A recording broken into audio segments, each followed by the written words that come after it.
Mesdames et messieurs, que la lumière soit, nouveau numéro. Merci pour votre fidélité, pour votre apport pour cette émission, que la lumière soit. Une émission à caractère religieux, une émission qui est là pour mettre la lumière là où le zone d'ombre avait pris le devant, là où le noir, il n'y avait plus la lumière. Voilà, à travers de cette émission, nous ramenons la lumière pour vous éclaircir sur nos thématiques avec un invité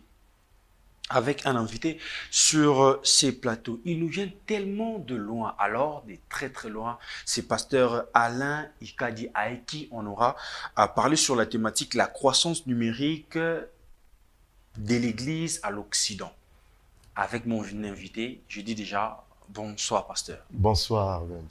Merci d'avoir d'abord honoré cette invitation. Après 2 années, voilà aujourd'hui, je vous reçois sur cette plateau et ça me fait énormément du bien. Moi-même, je suis honoré et vraiment, c'est une marque de confiance aussi de votre part et vraiment ravi et honoré d'avoir reçu cette invitation. Voilà pourquoi j'ai tenu à répondre favorablement et être présent afin d'échanger un peu avec vous par Vraiment. rapport à cette thématique. Voilà. Pasteur, vous n'êtes pas résident à Kinshasa, là déjà on doit le dire, vous êtes plus à Paris D'accord. et l'église est là-bas ou bien aussi ici vous avez une communauté, voilà la raison pour laquelle vous êtes plus aussi à Kinshasa que là-bas ou comment? En fait, bon, déjà, je suis natif de Kinshasa. Je suis né à Kinshasa, j'ai grandi à Kinshasa. J'ai fréquenté dans les écoles ici à Kinshasa. Et la dernière école que j'ai fréquentée, c'était l'IEC Gombe. Et juste après cela, le Seigneur a permis à ce que je commence la mission. Donc, Brazzaville, Cameroun, ainsi de suite. Jusqu'à ce que Dieu m'a conduit en France. En France, je suis basé en France, résident en France, où j'ai établi une église qui s'appelle l'église Cité de la Gloire. Mais en même temps, en 2018, Dieu m'avait mis à cœur de pouvoir commencer une œuvre ici à Kinshasa. C'est ce qui fait qu'en 2018, je suis venu ici à Kinshasa. Nous avons commencé cette œuvre de la Cité de la Gloire Kinshasa, qui au jour d'aujourd'hui prend aussi, se développe de plus en plus par la grâce de Dieu. Donc ça veut dire l'église est ici, dans la commune de Kinshasa, et aussi une autre branche qui a vu le jour vers Njili. Donc nous sommes à Paris, nous sommes à Kinshasa, Avec et aussi à Lubumbashi. à Lubumbashi. Ah, oh. Oui. Mais parce que lorsqu'on vous voit, on connaît de pasteurs, on se dit que le quoi ta maman Lola Boukiti, est-ce que vous posez en grandissant, tu es aussi dans les choses mondaines jusqu'à ce que vous avez reçu le Seigneur ou bien au bout d'un moment la famille chrétienne directement ça donne une ligne pour servir Dieu? Non, en fait, moi, je viens d'une famille où, effectivement, il y a des valeurs chrétiennes. Ça veut dire qu'il y a une base catholique. J'ai un oncle qui est abbé, qui est prêtre.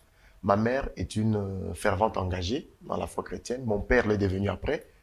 Mais j'ai vécu comme, pour ne pas dire tous les jeunes, j'ai vécu comme d'autres jeunes, parce que ce n'est pas tous les jeunes qui ont eu à vivre une vie comme tous les autres jeunes. J'ai vécu une vie mouvementée aussi, j'ai aimé la musique, j'ai eu à mener une vie comme les jeunes le font. Et ce n'est que un temps après, lorsqu'il y avait une période un peu sombre dans ma vie, que j'ai fait la rencontre avec le Seigneur au travers d'une prédication de l'apôtre Roland Dallot. C'est ce qui a fait qu'à l'époque, il était encore à la Borde. C'est comme ça que j'ai rencontré le Seigneur Jésus-Christ et j'ai décidé de pouvoir suivre le Seigneur. Donc c'est un peu ça. Donc ça veut dire que j'ai été aussi dans le monde, j'ai vécu dans le monde et aussi après, je me suis converti. Combien de temps déjà dans le Seigneur? Combien de temps dans le Seigneur? Si nous comptons depuis 1994, pour dire en français belge, 94. Faites un peu le calcul, 94. 94 à 2004, 10 ans. 2004 à 2014, 20 ans. Donc je suis pratiquement, bon, 20 et quelques, plus de vingtaine d'années. Pasteur, vous êtes plus à Paris, mais deux fois vous venez aussi à Kinshasa. Oui. Lorsque vous voyez l'église du Congo aujourd'hui, Oui. vous êtes fier ou bien il y a des trucs à, comme on dit, à manger et à boire? Bon, en fait, ce qu'il faut déjà dire, c'est que l'Église, en général, elle n'est pas parfaite. Spirituellement parlant, l'Église, elle est parfaite parce que c'est Christ qui coordonne toutes choses. Mais dès le moment où l'Église est remplie des humains comme toi et moi, l'Église devient imparfaite parce que nous avons nos défauts à nous, nous avons nos failles, nous avons nos lacunes. Maintenant, je ne pourrais pas juger l'Église du Congo par rapport à une minorité. Parce que de fois, certaines choses qui se passent, pour dire peut-être ce qui se passe sur la toile, ne veut pas forcément dire que la grande communauté de l'Église du Congo vit la même chose. Mais ce qui est sûr, c'est que lorsque un membre à nous est affecté, ça affecte toute l'Église. Donc, ça veut dire que lorsqu'un membre est malade, l'Église aussi subit un choc. Donc, ce que je peux dire, bon, je ne suis pas là pour juger qui que ce soit. La seule chose que je peux dire, effectivement, tout comme les choses se passent ici à Kinshasa, peut-être qu'ils sont médiatisés au Congo, il y a aussi certaines choses qui se passent dans d'autres contrées, mais qui ne sont pas forcément médiatisées. La seule chose que je peux dire, c'est que, en tant que chrétien, c'est de pouvoir prier pour l'église de Kinshasa, non seulement l'église du corps de Kinshasa, mais toute l'église corps du Christ. Pasteur, oui. On entend souvent parler que l'Occident est une tombe de la foi. Qu'en dites-vous, vous qui êtes là-bas? Bon, en ce qui me concerne, c'est un langage que j'ai entendu et j'entends souvent. Ce n'est pas seulement auprès pour les églises, mais c'est aussi, on parle de cela aussi pour des artistes musiciens et pas mal d'autres personnes. Mais ce que je peux dire d'abord, c'est que ce n'est pas du tout vrai. Pourquoi ce n'est pas vrai? Parce que le même esprit qui dirige les églises ou qui coordonne les fidèles ici en Afrique, c'est le même esprit qui nous contrôle là-bas, qui nous dirige. La Bible déclare et dit, lorsque le Saint-Esprit viendra, le Consolateur, il vous conduira dans toute la vérité. Qui dit vérité veut dire parole de Dieu. Or, la parole de Dieu est comme notre code de la vie. Ça veut dire que nous, en tant que chrétiens, nous avons pour base la parole de Dieu, les Saintes Écritures. De la même manière dont les chrétiens qui vivent ici en Afrique prennent pour référence la Bible, nous aussi nous prenons pour référence la Bible. Ça veut dire que si eux ils jeûnent, nous aussi nous jeûnons. Si eux ils prient, nous aussi nous prions. S'ils méditent la parole, nous méditons la parole. Ça veut dire que nous appliquons les devoirs que Dieu nous recommande au travers des Saintes Écritures.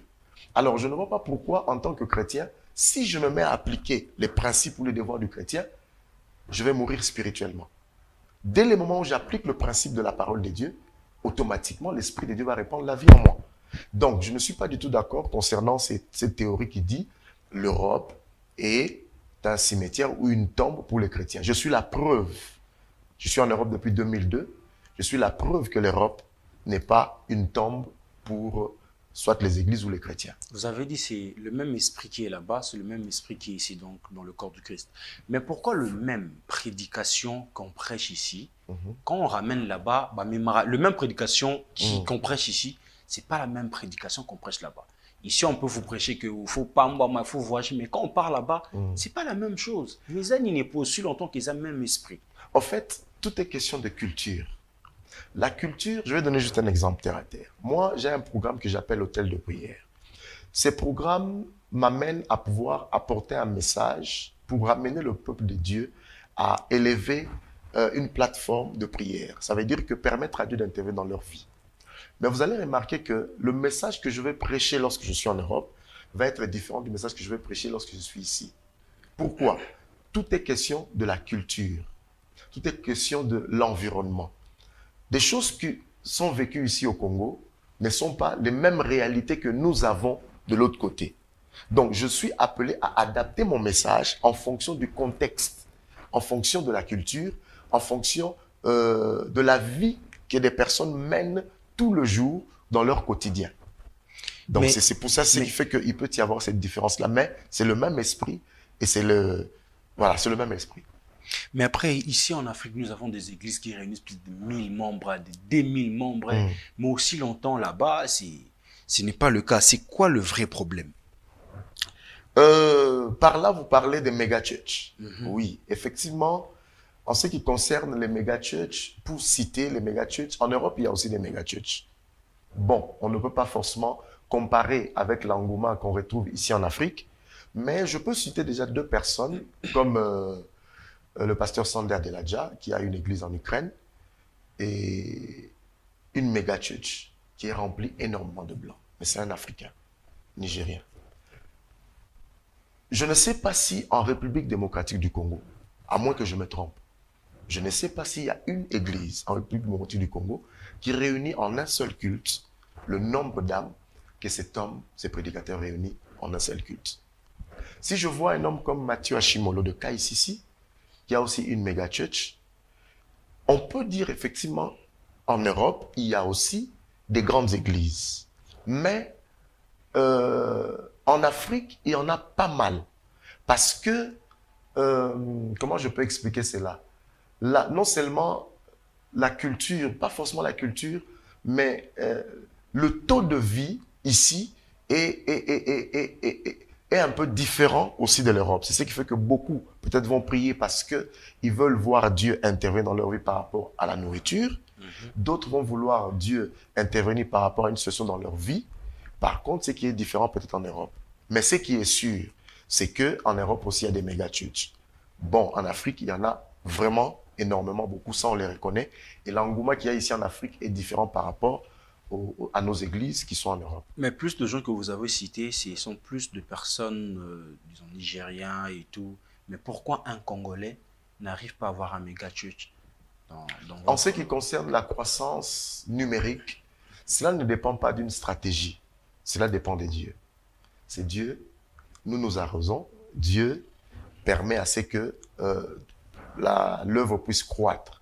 Bon, de ces côtés-là, je ne suis pas Dieu pour dire pourquoi est-ce qu'il n'y a pas un Congolais, pourquoi. Mais ce qui est sûr, c'est que nous avons des compatriotes, nous avons des frères, des confrères qui ont aussi des églises qui sont grandes en Europe. Mais comment vous organisez le culte chez vous? Je parle bien de la sonorisation. Ici, quand on voit un culte, quand on voit un church, il faut donc matériel, sonorisation, il faut ça là bien aussi longtemps chez vous là-bas. Moindre bruit, macassi, problème avec la police. Comment vous faites pour organiser de ces côtés-là? Bon, de ces côtés-là, déjà, il y a ce qu'on appelle, ce que je peux dire par rapport à des restrictions. Il y a des restrictions. Ici, comme hier, j'étais en train là où je suis logé, j'entendais un peu beaucoup de bruit. Pourquoi? Parce que l'église qui est en train de tenir les cultes ne se retrouve pas dans une salle. C'est juste un hangar. Mais nous, en Europe, tu ne verras pas une église dans un hangar. Ça veut dire plutôt dans un espace où c'est ouvert. Nous utilisons des locaux. Et nos locaux, à nous, sont des locaux qui sont insonorisés. Il y a l'insonorisation. Ça veut dire que lorsque je suis en train de me tenir mon culte ici, mon frère qui est à côté n'a pas peut-être la possibilité de pouvoir m'écouter. Et la plupart des cas, nous obtenons nos locaux dans des endroits dits des zones industrielles qui sont en dehors des quartiers résidentiels. Pour éviter de problèmes Pour éviter des problèmes, voilà, avec ça. Et aussi, on adopte un débit sonore qui empêche à ce que cela perce les oreilles. Parce qu'il faut comprendre que nous qui vivons en Europe, nous n'avons pas cette culture de crier comme ça se passe en Afrique. Quelqu'un qui vient nouvellement en Europe aura tendance, même lorsqu'il parle au téléphone, de pouvoir crier. Mais en Europe, on n'a pas cette tendance, on n'a pas cette culture-là. Déjà, naturellement, lorsque nous vivons dans la communauté, nous n'arrivons pas à hausser le ton. À moins que, bon, c'est qu'en tant que Congolais, des fois, ça peut aller. On ose toujours le ton. Mais quand on est dans nos cultes, on arrive à adapter le débit sonore pour empêcher à ce que ça puisse percer un peu dans les oreilles. Et il faut aussi mentionner qu'il y a des personnes qui viennent aussi dans nos cultes qui peuvent avoir des problèmes cardiaques. Tout ça aussi. Donc vous vous rendez compte de tous cela. Tous ces paramètres-là. Si longtemps ici, c'est pas le cas. Voilà, on se rend compte de tout cela et de tous ces paramètres. Donc c'est ce qui fait que nos débits sonores à nous ne sont pas forcément élevés comme on l'entend ici en Afrique. Quand vous voyez ce qui se passe là-bas, vous souhaitez aussi que ça puisse être adapté ici? Normalement, dans la logique, oui. Dans la logique, c'est tout à fait normal. Moi, je me rappelle, je donne juste un exemple. Mon père, le dimanche passé, j'avais culte. Mon père, normalement, c'était un culte d'ordination. Il aurait pu venir. Mais ayant un problème cardiaque, parce qu'il s'est fait opérer du cœur, il m'a carrément dit, mon fils, je ne peux pas venir au culte parce que l'autre fois, je suis allé, j'ai failli tomber. Avec la machine que j'ai dans mon cœur, avec la pression des baffles, je ne pouvais pas supporter. Donc, pour lui, il ne pouvait pas supporter, il ne pouvait pas venir au culte. Il a manqué un culte où moi, son fils, j'allais prêcher. Si, de ce côté ici, on arrive à revoir ces choses-là, nous nous rendons compte aussi de pouvoir gagner plusieurs autres personnes. Parce que c'est une âme à moins. Tu vois un peu. Donc moi, je crois que c'est quelque chose que le gouvernement peut aussi s'attarder sur cela pour essayer un peu de voir afin de permettre à nos églises et aussi voir avec les pasteurs de réduire un peu cette sonorité-là pour permettre à d'autres personnes de pouvoir aussi suivre nos Mais cultes. pasteur, quel est votre point de vue sur le ministère à temps plein? Par rapport au ministère, Comment le conçoit-on là en Occident? Comment vous concevez cela? le ministère à temps plein en Occident est faisable. Moi-même, je suis la preuve du ministère à temps plein. Ah, vous êtes que dans le ministère? J'ai commencé que dans le ministère. Je vais y arriver. L'organisation de l'Église en Europe est différente de certaines églises, pour ne pas dire en Afrique. Parce qu'il y a d'autres églises en Afrique qui adoptent aussi la même méthode que nous en Europe. Ça veut dire quoi? Nous sommes reconnus comme étant des associations culturelles ou des associations cultuelles. Maintenant, nous appliquons le principe au travers du département administratif, financier, ainsi de suite. Lorsque nous collectons les dîmes, les offrandes, nous faisons ce qu'on appelle, nous établissons un salaire à un pasteur. Donc, dès le moment où le pasteur a un salaire, l'Église déclare à l'État. Ça permet au pasteur, effectivement, lorsque il n'a pas peut-être plus de travail, d'obtenir des allocations. Donc, ça veut dire que l'Église paye au pasteur un salaire parce que le pastorat, c'est un travail. Comme le travail que tu es en train de faire. C'est tout un travail. Donc, c'est ce qui fait qu'un pasteur qui est à temps plein, il ne pourra pas se plaindre si il organise bien les choses dans sa communauté. Pourquoi? Parce que ça va lui permettre de pouvoir avoir un salaire. Il ne va pas seulement s'attarder, il ne va pas dire, bon, toutes les dîmes qui viennent, je vais prendre cela comme d'autres églises le font. Les dîmes entrent, les charges sont mises en place, ça veut dire que non, s'il y a les loyers à payer, les factures à payer, et le pasteur a un salaire, et il y a une autre partie d'argent qui reste dans la caisse de l'église. Ça permet au pasteur de pouvoir avoir de l'argent pour payer son loyer, pour subvenir aux besoins de sa famille. Hormis cela maintenant, dans mon cas à moi, effectivement, je suis à temps plein, mais quelques temps après, j'ai développé aussi mes propres business. Ça veut dire, j'ai mis en place certaines stratégies avec une structure de communication, une structure de médias et pas mal d'autres business qui permettent à ce que je puisse aussi me retrouver. Parce qu'il faut le dire, le salaire, c'est bien, mais à un moment donné, on a besoin de plus. Si j'ai besoin d'amener ma famille en vacances, j'aurai besoin suffisamment d'un peu beaucoup plus d'argent. Deux fois, peut-être le salaire ne peut pas forcément suffire. Alors, je mets en place une stratégie, des business qui permettent à ce que je puisse moi-même subvenir aussi à d'autres besoins. Mettons d'abord pour votre côté. Je ne vais pas demander si c'est combien votre salaire à l'église, mais je vois déjà comment la vie de l'Europe est si chère en payant le loyer, la sonorisation, tout cela. Et ça a des gens bons. Parce que combien passer Yozuaka ou Bafutaka pour survivre? En fait, je ne peux pas effectivement étaler le salaire, mais ce qui est sûr, c'est que si on va dire que ça nous permet de vivre. Ça nous permet de vivre. Donc c'est un bon salaire, pasteur. Ça nous permet de vivre, ça nous permet de nous retrouver, ça nous permet de pouvoir subvenir à nos propres besoins. Et comme je l'ai dit, l'homme est deux fois, bon pas deux fois, on est deux fois un peu insatisfait. Ce qui fait que moi personnellement, hormis le fait d'être pasteur, Dieu a déposé en moi cette passion-là de l'entrepreneuriat. Donc, je me suis dit, je ne veux pas seulement me limiter à ces salaires qu'on me donne. Bien que ça peut me permettre de vivre. Mais je veux mettre en place des stratégies pour permettre à ce que je puisse aussi non seulement répondre aux besoins de gens, mais que cela me rapporte aussi. Parce que j'ai de l'expertise. Donc, oui, ça me permet de vivre. Oui, ça me permet de pouvoir subvenir à mes besoins. Mais je veux aussi au-delà de cela pour encore gagner un peu plus, mais au travers des choses que je mets en place pour mes autres projets. Un jeune serviteur qui vous suit maintenant, oui, qui a fini ses études, mais qui a reçu l'appel de Dieu, oui, est-ce qu'il peut mélanger, chercher, travailler, et puis servir Dieu, ou bien se consacrer seulement à l'œuvre et Dieu lui bénira au travers de cela? Tout dépend de l'appel que le serviteur de Dieu a reçu. Il y a de ceux-là qui ont eu la grâce, que je connais, d'autres pasteurs qui ont eu la grâce de pouvoir commencer d'abord dans le monde séculier. Ça veut dire qu'ils ont commencé à travailler dans une entreprise. Ça, Dieu n'est pas contre cela. Ils obtiennent un travail, ils travaillent, mais en même temps, ils font le ministère à côté.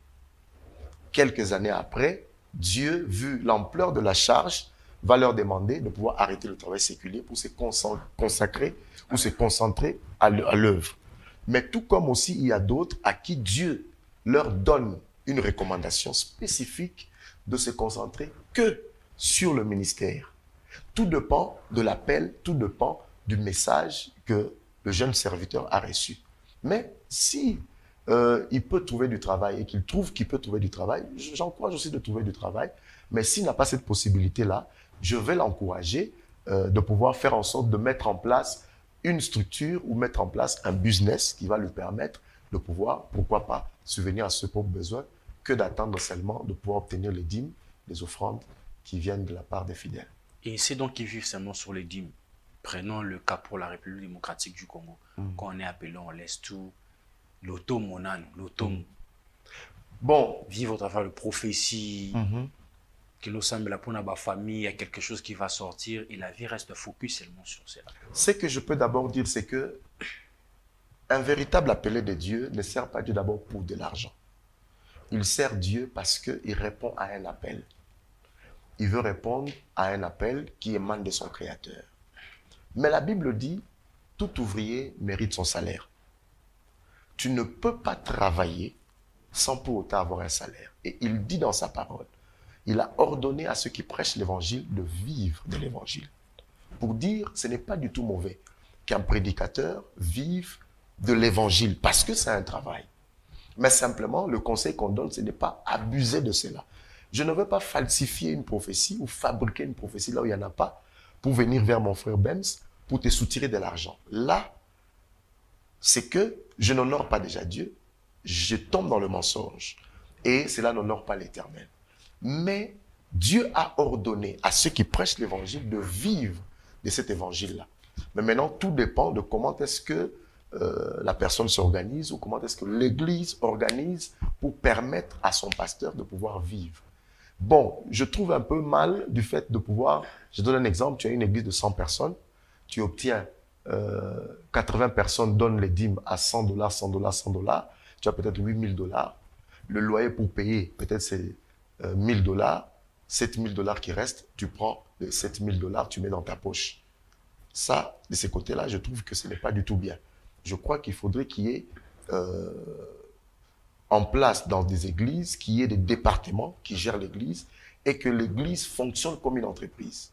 Parce que lorsque l'église fonctionne comme une entreprise, le pasteur va comprendre que non, il est censé susciter d'autres leaders qui après doivent aussi devenir des pasteurs. Il doit aussi penser à eux. Ça veut dire que de la même manière il obtiendra un salaire, il doit aussi penser à ceux-là qui travaillent avec lui pour pouvoir subvenir à leurs besoins. Tout comme les dirigeants des groupes de louange et d'adoration.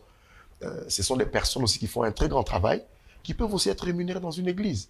S'ils sont à temps plein dans une église, ils vont très bien faire leur travail. Donc, dire que, bon, je vais prendre toutes les dîmes, je trouve que c'est un peu abusé. Mais ce qui est sûr, c'est que lorsque les dîmes entrent, les pasteurs ou les églises doivent savoir comment organiser les choses pour permettre à ce que le pasteur se retrouve et que l'église aussi puisse avancer dans leur projet. J'aimerais bien ouvrir une branche dans ce que vous avez dit. Vous avez parlé de l'appel, pasteur. Comment quelqu'un peut reconnaître qu'il est appelé? Parce qu'aujourd'hui, Zara, on ne reçoit pas l'appel téléphonique, on ne sait pas comprendre. Du coup, quand quelqu'un sort de la part de Dieu, vous êtes obligé d'accepter. Mais comment comprendre que Dieu m'a appelé, que je dois servir Dieu? La Bible déclare et dit ceci, Dieu parle cependant tantôt d'une manière, tantôt d'une autre. L'on n'y prend point garde. Il parle par des visions et nocturnes lorsque l'homme est livré à un profond sommeil. C'est là que Dieu vient se révéler à l'homme. Dieu peut se révéler à une personne de manière individuelle. D'abord, l'appel, elle est individuelle. Lorsque Dieu appelle une personne, il prend la peine de pouvoir rencontrer la personne personnellement, lui donner, lui faire comprendre sa vision. Maintenant, lorsque la personne reçoit l'appel de la part de Dieu, Dieu va confirmer cet appel, soit au travers des songes multiples qui vont se faire voir, que la personne aura à voir, ou au travers des personnes qui sont tout autour de la personne, qui viendront soit au travers des paroles prophétiques, ou bien des personnes qui viendront pour te dire, voilà, j'ai fait un rêve, je t'ai vu par-ci, par-là. Et aussi, l'église où la personne fréquente doit arriver à confirmer cet appel. La Bible parle dans le livre des Actes des Apôtres, je crois le chapitre 13, où la Bible dit, lorsque les docteurs et les prophètes étaient en prière, la Bible dit, l'Esprit de Dieu par la prophétie dit, mettez-moi à part Paul et Barnabas pour l'œuvre à laquelle je les ai appelés. Vous allez remarquer que Paul et Barnabas avaient reçu l'appel de manière individuelle. L'Église n'était pas au courant. Il a fallu que Dieu confirme au travers de l'Église qu'ils étaient appelés pour une mission bien précise. Et c'est là que l'Église a libéré Paul et Barnabas pour accomplir la mission. Donc, ça veut dire qu'une personne qui reçoit l'appel, il reconnaîtra l'appel au travers d'abord de rêves ou de prophéties et de la conviction interne, et aussi des personnes tout autour qui viendront pour confirmer cet appel-là, et aussi de son Église locale, qui permet à ce que la personne effectivement comprenne réellement qu'il ou elle a été appelé à servir le Seigneur. Il peut aussi arriver de recevoir l'appel et d'être désorienté. Oui, oui. Il y a beaucoup qui ont reçu de l'appel de Dieu, ont été désorientés, soit suite aux mauvais conseils, ou aussi par rapport aux circonstances de la vie, aux réalités de la vie. Et certains aussi ont été désorientés. Ou aussi en suivant la tendance. Parce qu'actuellement, il y a beaucoup de tendances. Et on peut aussi se laisser emporter par la tendance et être désorienté dans son appel. Mesdames et messieurs, vous êtes sur Congo Buzz Télévision avec l'émission Que la lumière soit. Et l'invité de ce soir, c'est Pasteur Alain qui nous vient tout droit de la France. Et avec lui qu'on est en train d'entretenir sur la thématique qui est affichée au bas de vos écrans. Pasteur, oui. Comment gérez-vous les différentes cultures qui viennent dans vos assemblées? Comment est-ce que nous gérons les différentes cultures qui viennent dans nos assemblées? Déjà, il est question, on doit comprendre une chose, c'est que effectivement, nous sommes dans un environnement où, qui n'est pas d'abord nôtre, qui n'est pas à nous. Ça n'empêche pas, nous n'empêchons pas à d'autres cultures de venir dans nos assemblées. Mais qu'est-ce que nous faisons maintenant pour arriver à gérer ces cultures? C'est que nous nous adaptons déjà à leur culture. Je vais donner juste un exemple terre à terre. L'exemple est que dans mon église, dans l'église où Dieu m'a établi comme pasteur, quand j'ai commencé, je suis congolais, mais je ne veux pas forcément parler en lingala. Je ne veux pas prêcher en lingala, je ne veux pas enseigner en lingala, je ne veux pas chanter en lingala. Je vais essayer de pouvoir adapter mon culte, le déroulement du culte, pour permettre à toutes les cultures qui viennent, les Antillais, les Ivoiriens, les Camerounais, les Français, les Brésiliens et toutes d'autres cultures, de pouvoir bien écouter mon message. Ça veut dire que je dois adopter un langage qui leur permet de pouvoir connaître. Nous sommes en France, je parlerai les Français. Nous sommes en France, nous allons chanter des cantiques en français. Si nous chantons des cantiques en lingala, nous sommes obligés, nous sommes appelés à ce qu'on appelle to translate, à traduire cela aussi avec certains couplets en français pour leur permettre de pouvoir comprendre. C'est ce qui permet à d'autres cultures aussi de fréquenter nos églises, bien que les pasteurs à la tête des églises sont des Africains. Selon vous, pourquoi les Africains vont-ils à l'église? Qu'est-ce qui les motive? L'argent, le matériel, le mariage ou l'élévation? Bon, tout dépend. Ce n'est pas tout Africain qui va à l'église pour avoir un mariage. Il y a des Africains qui vont à l'église parce qu'ils ont rencontré le véritable Dieu. Parce qu'ils étaient dans un problème, ils ont rencontré Dieu. D'autres, peut-être, suite à tout ce qu'on a vécu avec le Covid, ont rencontré le Seigneur pendant cette période-là où ils étaient malades. Ou d'autres aussi ont rencontré le Seigneur parce qu'un de leurs a été malade, Dieu l'a guéri miraculeusement, ils ont vu la main de Dieu, ils ont accepté le Seigneur. D'autres aussi ont rencontré le Seigneur, effectivement, parce qu'ils veulent à ce que Dieu leur donne le mariage. Et en venant à l'église, une parole a été libérée, ils ont été touchés, et au travers de cette parole, ces personnes ont décidé de suivre le Seigneur Jésus-Christ. Dieu utilise plusieurs méthodes pour pouvoir attirer des hommes à lui. Il peut utiliser au travers de la famine, il peut utiliser au travers d'un manque, d'un besoin, pour permettre à une personne de le rencontrer. Donc, ça dépend d'une personne à une autre. Ce n'est pas tout Africain qui accepte le Seigneur parce que la personne est dans le besoin. Moi, personnellement, je n'ai pas accepté le Seigneur parce que j'étais dans le besoin. J'ai accepté le Seigneur parce que j'avais faim. J'ai accepté le Seigneur parce que j'ai écouté une parole, j'étais en face d'une prédication de la parole qui m'a touché. Ma vie est passée devant moi. Je me suis rendu compte que la vie que je menais, si je mourais, j'allais aller en enfer. J'ai décidé d'accepter le Seigneur. Je ne pense pas aussi que toi, tu as accepté le Seigneur parce que tu avais faim. Non, Dieu t'a rencontré d'une certaine manière. Tu es africain comme moi. Donc, tout dépend d'une manière ou d'une autre. Comment est-ce que Dieu choisit de pouvoir toucher des hommes et des femmes. Donc, je ne veux pas dire que tout Africain qui accepte le Seigneur, forcément, c'est parce que la personne a faim ou la personne a besoin du mariage, bien que Dieu peut se servir de cela pour pouvoir les attirer. Pasteur, est-ce que dans votre ensemble, vous parlez aussi du combat spirituel? Oui, je parle du combat spirituel. Pourquoi? Parce que la Bible nous fait comprendre que le monde entier est sous la domination du malin. On ne parle pas que l'Afrique est sous la domination du malin. On dit bien, le monde entier est sous la domination du malin. Parce que le monde est sous la domination du malin, cela veut dire quoi? Ça veut dire que les humains qui vivent sur cette terre sont aussi sous le contrôle de l'ennemi. Alors, la parole de Dieu dit dans Jean 10, 10, le voleur ne vient que pour dérober, égorger et détruire.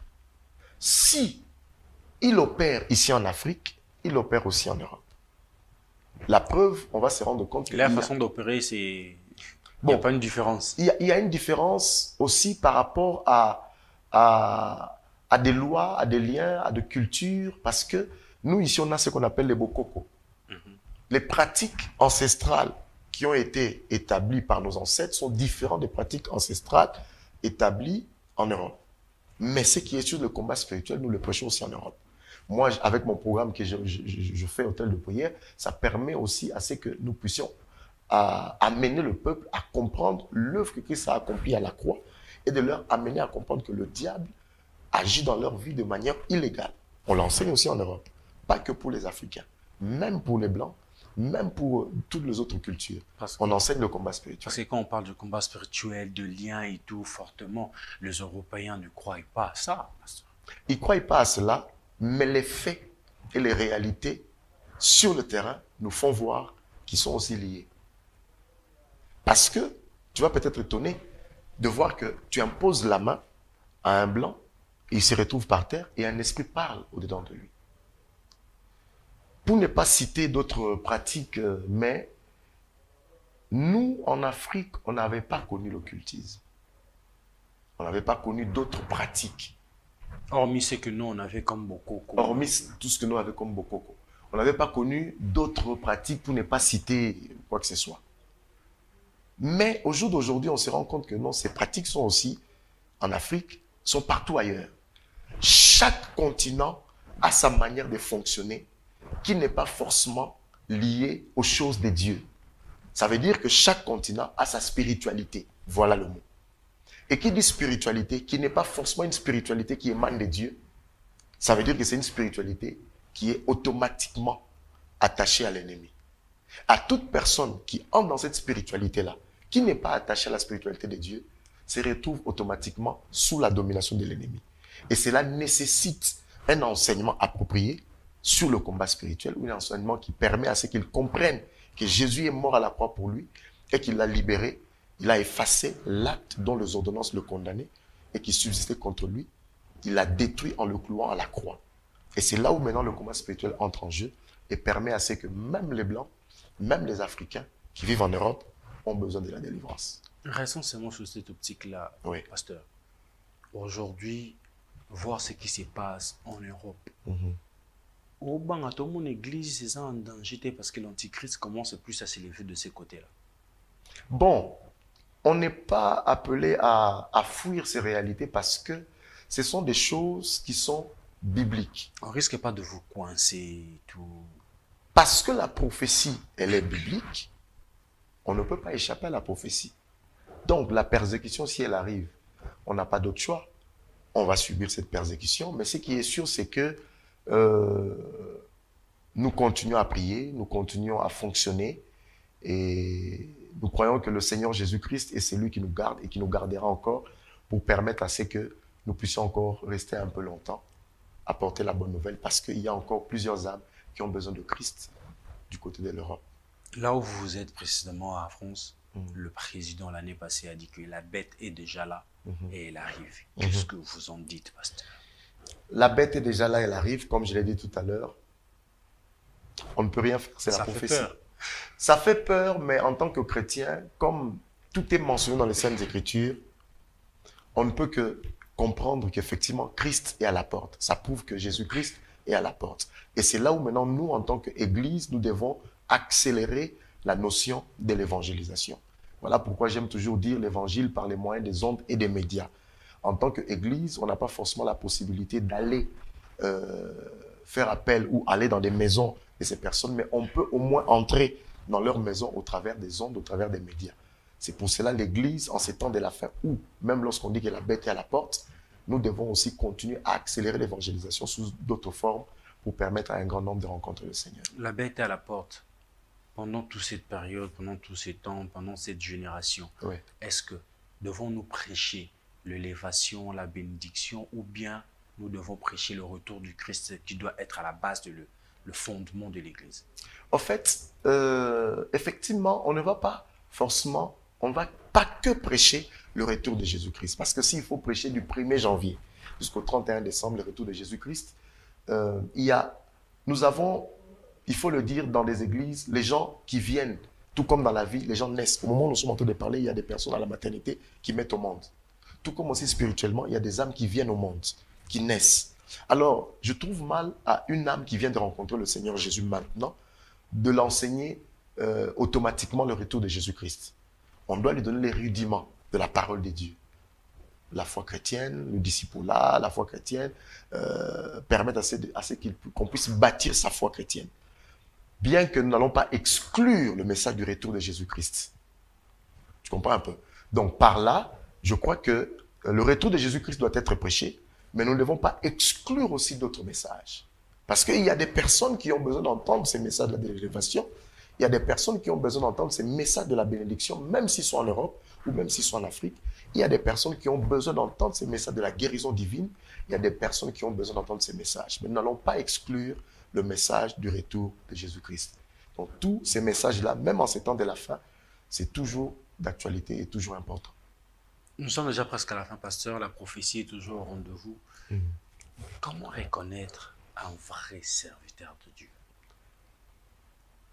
Reconnaître un vrai serviteur Parce de Dieu. qu'aujourd'hui, c'est tout le monde qui est daddy. C'est tout le monde qui part de la part du Seigneur et on ne sait pas là où nous sommes en train de mettre notre pied. On ne sait pas qui est vrai, qui est faux, avec toutes ces pratiques qui se passent dans le corps du Christ. Déjà, le vrai reconnaît le vrai. De la même manière dont l'homme a mis en place une machine pour détecter les vrais, les faux billets, de la même manière, l'esprit qui est en l'homme permet de reconnaître le vrai. Je ne veux pas forcément dire qu'on va les reconnaître par les fruits, parce que nous ne vivons pas avec les pasteurs. Mais l'esprit qui est en nous, qui atteste que nous sommes enfants de Dieu, ce même esprit-là atteste lorsque un prédicateur ou un enseignant de la parole apporte un message de l'évangile. La Bible dit, j'écouterai ce que dit Dieu, car il parle de paix à son peuple. Le premier signe qui nous permet de pouvoir reconnaître effectivement l'action de l'esprit dans la vie d'une personne, c'est la paix que nous ressentons lorsque la personne s'exprime. Ça, je parle de moi. Dieu dira à un homme de Dieu, paix à son âme, Kenneth Hagin, qui dit, Dieu lui dira, si mon peuple, pour reconnaître ma volonté, apprend à discerner, à écouter le témoignage intérieur, ils apprendront à discerner ma volonté. Nous avons un témoignage intérieur, quelque chose en nous qui atteste que la personne qui est en face de moi dit des choses qui sont vraies. Parce que nous avons l'Esprit de Dieu. Et je crois qu'en tant qu'enfant de Dieu, en tant que chrétien, un enfant qui est consacré au Seigneur, un enfant qui vit et qui mène une vie de sainteté, est capable de pouvoir reconnaître le vrai serviteur de Dieu. Voilà, pasteur, c'était pour mon honneur de passer 1 heure du temps dans cet entretien. Moi de même. Peut-être il y a quelque chose que je ne vais pas poser que vous pouvez toutefois dire. Je ne sais pas. Bon, en fait, vraiment, je n'ai pas vraiment grand-chose. Et la seule chose que je vais dire, c'est selon Matthieu 9, 37, le passage qui a été dit, la moisson est grande, mais il y a peu d'ouvriers. Le nombre de croyants sont moins nombreux. Lorsque nous voyons un peu les stratégies, les statistiques, quand je dis moins nombreux, cela ne veut pas forcément dire qu'ils sont pas beaucoup. Nous sommes, le christianisme, il y a beaucoup plus de fidèles parce que sur une population d'environ 730 millions d'habitants en 2010 en Europe, on compte environ 554 millions de chrétiens, ça veut dire 76%, 76%, dont 255 millions de catholiques, 35%, 197 millions d'orthodoxes, 27%, et 102 millions de protestants, 14%. Donc vous allez remarquer que du côté du protestant, il n'y a pas vraiment beaucoup. La seule chose que je peux dire, c'est ceci, c'est que la Bible dit, la moisson est grande, mais il y a peu d'ouvriers. En tant que serviteur de Dieu, vous allez remarquer que Christ a encore besoin des âmes. L'appel que je peux lancer, c'est de pouvoir, en tant qu'Église, que nous puissions mettre en place les stratégies, les bonnes stratégies, inspirées par Dieu, pour permettre à ce que l'évangélisation mondiale s'efface.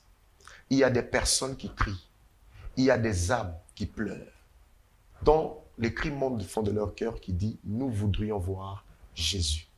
Et l'Église, nous avons cette responsabilité-là d'apporter le message de l'Évangile et non pas nous quereller et non pas nous entretuer et non pas nous battre inutilement.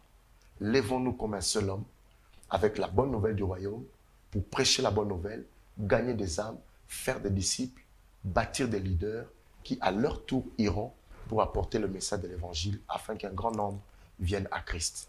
Parce que la moisson est grande, il y a peu d'ouvriers. Cette bonne nouvelle du royaume doit être prêchée dans toutes les nations pour servir de témoignage et après quoi viendra la fin. Que Dieu vous bénisse. Voilà.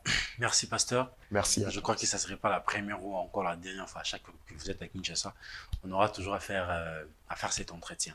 Gloire à Dieu. Merci. Merci beaucoup. Fidèles téléspectateurs, c'était pour moi un honneur, plaisir de se retrouver devant vos petits écrans pour vous présenter cette émission Que la lumière soit. Et voilà, on a essayé de mettre la lumière là où le zone d'ombre avait pris le devant. Merci à cette équipe dynamique de Congo Buzz Télévision qui m'a permis de se retrouver partout où vous êtes. Alors, si vous avez aimé ce que nous sommes en train de faire, n'hésitez pas de vous abonner, de partager et tout, afin que la lumière s'allume aussi dans d'autres continents, dans d'autres pays aussi. J'ai dit un grand merci à Pasteur Landry Mompolo, à Maman Déborah Mompolo et à Isha, mon ami.